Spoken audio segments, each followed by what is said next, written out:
It's a horrible desecration. When I saw what they did just a few minutes ago, it brought tears to my eyes. I love this old place. You know, it's like me. It's old, and it's got a lot of history behind it. And when my wife and I bought this place, we fell in love with the surroundings. And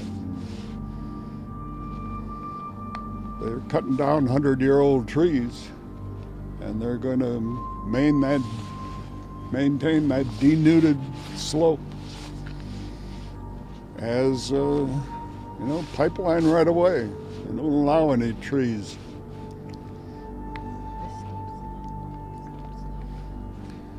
And this steep slope, not just on my property, it goes down this whole ridge. Property over in Pike County, very similar or even more pristine than what you see here. Oh my. I guess sadness.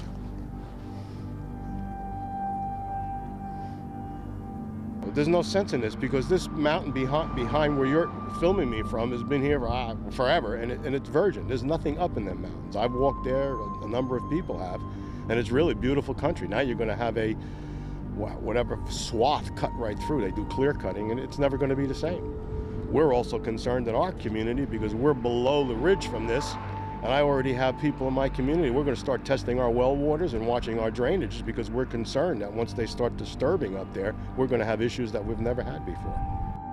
Here are images of an oil and gas pipeline site after restoration. This is finished restoration, and you can see no topsoil, no vegetation, very compacted soils. And when we go out and we measure those soils, we find that they're so compacted from the heavy equipment, and you can still see the tracks of the heavy equipment in the images, that it's almost as dense, almost as compact as concrete. And so of course when water hits that surface that's so compacted, it runs off.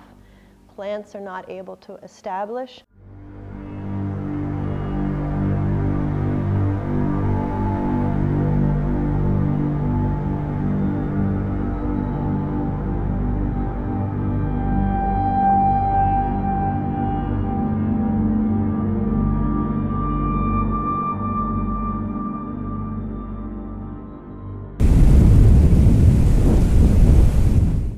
Well, with the compressor station, my life has changed. I moved here because it was quiet, it was simple. You walked out in the morning and you can smell the clean air and hear the birds chirping. And I've lost that. When the compressor station went online, it's a noisy, smelly operation. I can at some days when the compressor station, the winds come from the compressor station, I can hear it quite loudly, and the smell in the morning, usually when the air is heavy and damp, you can smell it quite a bit. The sounds, it's like a motor always running, and they told me, oh, it's like a sound equivalent to a refrigerator. And I says, well, yeah, I got a refrigerator running in my bedroom 24/7. I can hear it all the time. I wake up in the middle of the night and I can hear it. I'm gonna have to wear earplugs 24 hours. It's a shame what they're getting away with. There should be some kind of regulation, should be some noise ordinances. This township doesn't even have noise ordinances. They can make as much noise as they want, and you can't do nothing about it. I went to the EPA, the DEP, I went all over the place. Oh, nobody controls noises. Oh yeah, they definitely ruined my quality of life here. It's a shame what I have to put up with. Constant, you hear it, constant 24-hour noise. Well, my quality of life, I feel, is gone downhill. Is because at times I wake up in the middle of the night and I can hear the compressor station running, and I have difficulty going back to sleep. And also, too, some of my neighbors have told me the same thing.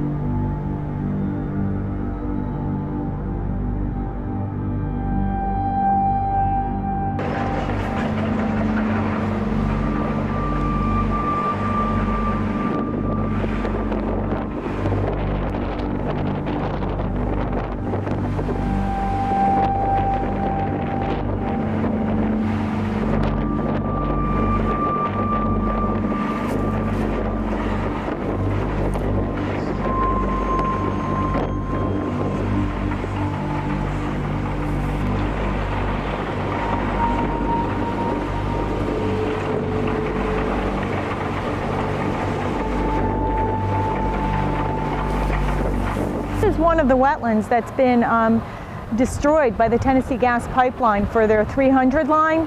And according to information we have on the record, we at the Delaware Riverkeeper Network, this wetland was supposed to have been restored already, and there's not supposed to be any additional activity in or around this wetland. And clearly you can see this wetland's not restored. It is in fact highly damaged, and you're about to see another vehicle run over the ramp that is right inside this wetland still. And it's not just a wetlands, it's clearly a flowing body of water. We would characterize this as a stream that's also coming through this area. So they've done a lot of damage, a lot of devastation, and we certainly don't have any restoration here. It's difficult to give an exact number of how far beyond the clearance line the impacts will be felt, but a kind of rule of thumb number that is used quite often is 300 feet. Which shows you that if you have a 100-foot pipeline and 300 feet on either side of it are being impacted by what are called edge effects, you have 700 feet of forest that have been compromised. And that is a dramatic compromise. It happens for a number of reasons. Not only does the pipeline allow more light to come into either side of the forest, it also changes the wind patterns that move through the forested landscape. A lot of the invasive species are distributed by wind-dispersed seeds. You can think of a lot of the weeds that move through your own landscape, from dandelions to ragweed, and they're all flying on these seeds moving up these corridors.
Developing now a natural gas explosion in the northern part of Texas.